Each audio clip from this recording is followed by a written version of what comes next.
किस्मत का खेल। बहुत समय पहले की बात है। एक राजा की 7 बेटियां थी। एक बार राजा के मन में ख्याल आया कि मेरी बेटियां मेरे बारे में क्या सोचती हैं। एक दिन राजा ने बेटियों से पूछा, मैं तुम्हें कैसा लगता हूँ? बड़ी बेटी ने कहा, आप मुझे शहद से मीठे लगते हैं।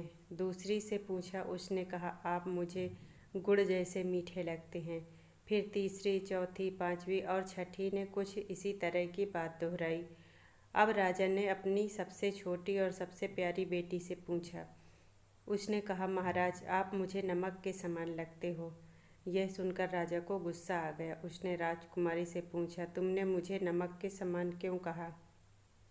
लड़की ने मासूमियत से कहा, जैसा मैंने महसूस किया वैसा ही कहा।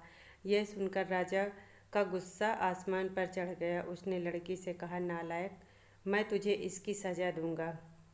लड़की बोली, मेरे भाग्य में जो लिखा होगा वही होगा।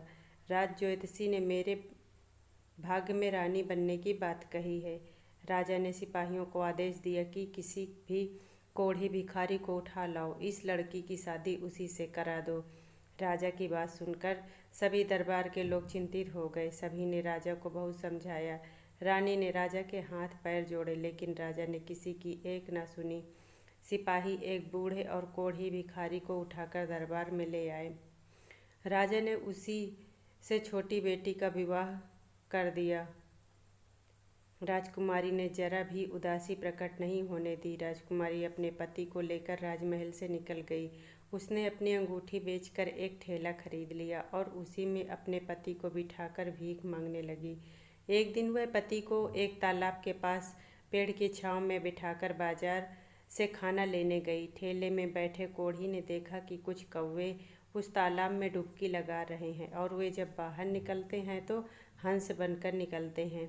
यह देखकर वह हैरान हुआ। अचानक उसके दिमाग में यह ख्याल आया कि क्यों न मैं भी तालाब में डुबकी लगाऊं। कौवे हंस बनकर निकल सकते हैं तो हो सकता है कि मेरा कोढ़ भी ठीक हो जाए और मैं भी सुंदर और नौजवान बन जाऊं। वह तालाब में डुबकी लगाने वाला था। तभी उसने सोचा कि मैं सुंदर नौजवान बन गया तो मेरी पत्नी मुझे कैसे पहचानेगी। यह सोचकर उसने एक उंगली को पानी से बाहर रखकर डुबकी लगाई। जब वह पानी से बाहर निकला तो उसका सपना साकार हो गया। वह एक सुंदर नौजवान बन गया। वह मुस्कुराता हुआ जाकर अपने ठेले में बैठ गया। जब राजकुमारी वापस आई तो देखा कि उसके पति की जगह एक सुंदर नौजवान ठेले पर बैठा हुआ मुस्कुरा रहा है। उसके मन में ख्याल आया कि शायद इस नौजवान ने उसके कोढ़ी पति को मार डाला हो और उससे शादी करना चाहता है। यह सोचकर ही गुस्से से उसकी आंखें लाल हो गई। वह बोली, बता मेरा पति कहाँ है, नहीं तो मैं तुझे मार डालूंगी। युवक ने हंसकर कहा, पगली, मैं ही तेरा पति हूँ। परंतु वह नहीं मानी और रोते हुए बोली, मेरा पति ही मेरा परमेश्वर है। मैं तुम्हारी बातों में आने वाली नहीं। तुम्हें मारकर मैं खुद भी मर जाऊंगी। यह कहकर उसने कटार निकाल ली। नौजवान ने अपनी पत्नी के सच्चे प्यार और पतिव्रत धर्म की मन ही मन सराहना की। उसने अपना हाथ अपनी पत्नी को दिखाया जिसमें कोढ़ के निशान अभी बाकी थे। राजकुमारी ने अपने पति को पहचान लिया। युवक ने बताया कि वह एक राजकुमार है और साधु के शाप से कोढ़ी हो गया था। कोढ़ी होकर वह अपना राज्य छोड़कर यहाँ आ गया था। इस चमत्कार को देखकर राजकुमारी बहुत खुश हुई। राजकुमार अपनी पत्नी समेत अपने राज्य लौट आया। उसके पिता अपने पुत्र और बहू को देखकर बहुत खुश हुए और उन्होंने राजगद्दी अपने बेटे को सौंप दी।